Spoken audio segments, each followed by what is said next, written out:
మంచిర్యాల జిల్లా బెల్లంపల్లి సింగరేణి ఏరియా ఆసుపత్రికి పూర్వ వైభవం తీసుకురావడానికి కృషి చేస్తానని ఏరియా ఆసుపత్రి సూపరింటెండెంట్ మధుకుమార్ తెలిపారు. మంచిర్యాల జిల్లా బెల్లంపల్లిలో ఉన్న సింగరేణి ఏరియా ఆసుపత్రిలో మెరుగైన వైద్యం అందించక కేవలం రెఫర్ కే పరిమితమైనదని, త్వరలో ఆసుపత్రిని మూసివేసే ప్రయత్నం సింగరేణి యాజమాన్యం చేస్తుందని, గతంలో యూనియన్ సంఘాలు ఆందోళన కార్యక్రమాలు చేపట్టగా వాటన్నిటికీ సమాధానంగా నూతనంగా ఏరియా ఆసుపత్రి సూపరింటెండెంట్ గా బాధ్యతలు చేపట్టిన అనంతరం ఆయన మీడియా సమావేశంలో మాట్లాడుతూ కార్మికులకు, కార్మిక కుటుంబాలకు మెరుగైన వైద్యం అందించడానికి సింగరేణి యాజమాన్యం నూతనంగా ప్రత్యేక విభాగాలు వైద్య నిపుణులు వారంలో 2 రోజులు ఆసుపత్రికి రానున్నట్లు వెల్లడించారు. కార్మికులకు అన్ని రకాల మందులతో పాటు పరీక్ష చేసే అధునాతన పరికరాలు అందుబాటులోకి తీసుకువచ్చినట్లు తెలిపారు. డెర్మటాలజీ, స్త్రీల వైద్య నిపుణులు, ఎముకల వైద్య నిపుణులు, వివిధ విభాగాల నిపుణులు వారంలో 2 రోజులు అందుబాటులో ఉండనున్నట్లు తెలిపారు. సీఎంఓ రాజ్ కిరణ్ సహకారంతో ఆసుపత్రికి పూర్వ వైభవం తెస్తున్నట్లు వెల్లడించిన ఆయన ఆసుపత్రి అందించే సేవలను కార్మికులు, కార్మిక కుటుంబాలు సద్వినియోగం చేసుకోవాలని అన్నారు.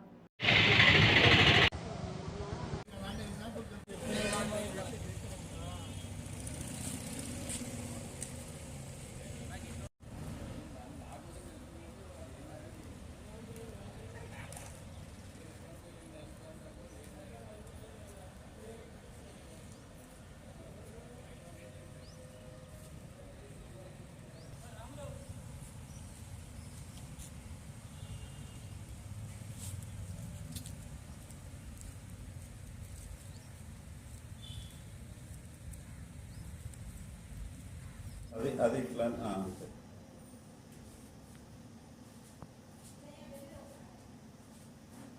డివైసీఎంఓ చెస్ట్ స్పెషలిస్ట్, ఈ Bellampalli Singareni area hospital superintendent.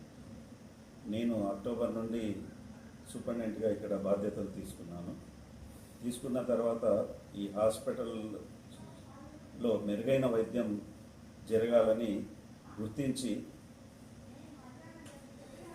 పరికరాలు, మనకు కృత్రిమ శ్వాస పరికరాలు, ఆక్సిజన్ కాన్సన్ట్రేటర్లు, బ్లడ్ టెస్టులు చేసే పరికరాలు, రకరకాల పరికరాలు తెప్పించడం జరిగింది మెరుగైన వైద్యం కోసం.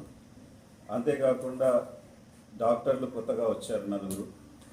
మన కొత్త సీఎంఓ గారు బాధ్యతలు తీసుకున్నాక కిరణ్ రాజ్ కుమార్ గారు అండతో, ఆయన సహకారంతో మనకు 6 స్పెషలిస్ట్ డాక్టర్లు వారానికి 2 రోజులు, మంగళవారం రోజు డెర్మటాలజిస్ట్, గైనకాలజిస్ట్, ఫిజిషియన్ వస్తున్నారు ఆర్కేపీ నుండి. శుక్రవారం రోజు gynaecologist, physician, ortho surgeon, psychiatrist వస్తున్నారు. కాబట్టి మన వైద్య సేవలు చాలా ఇంప్రూవ్ అయ్యాయి. గతంలో కన్నా ఓపీ పెరిగింది. గతంలో కన్నా ఓపీ అవుట్ పేషెంట్ డబల్ అయ్యారు, ఇన్ పేషెంట్స్ కూడా డబల్ అయ్యారు. సో ఇక్కడ అయ్యే వైద్యం మనం ఇక్కడ చేస్తున్నాం. ఏదైతే ఇక్కడ అవ్వదో హయ్యర్ సెంటర్ కూడా రెఫర్ చేస్తున్నాం. మనకు కొత్త జీఎం గారు విజయభాస్కర్ రెడ్డి గారు కూడా ఏది అడిగినా కాదనకుండా మనకు అన్ని సహకారం అందిస్తున్నారు. అట్లాగే management chairman and managing director Singareni management సహకారం కూడా చాలా ఉంది. ఈ కొత్తగా వచ్చిన సీఎంఓ గారు మనకు కొత్త రిక్రూట్మెంట్ స్టాఫ్ 176 మందిని ఇంటర్నల్ రిక్రూట్మెంట్ తీసుకుంటా అన్నారు. అందులో మన బెల్లంపల్లికి కూడా స్టాఫ్ను సరిపడా ఇస్తా అన్నారు. కాబట్టి సింగరేణి వైద్యశాలకు బెల్లంపల్లికి పూర్వ వైభవం వచ్చింది. ఈ స్పెషలిస్ట్ డాక్టర్లు ఎవరైతే మంగళవారం మరియు గురువారం వస్తున్నారో వారి సేవలు అందరూ వినియోగించి బెల్లంపల్లి వాసులందరూ సింగరేణి సంబంధించిన వాళ్ళు ఆరోగ్యంగా ఉండాలని నేను భావిస్తున్నాను.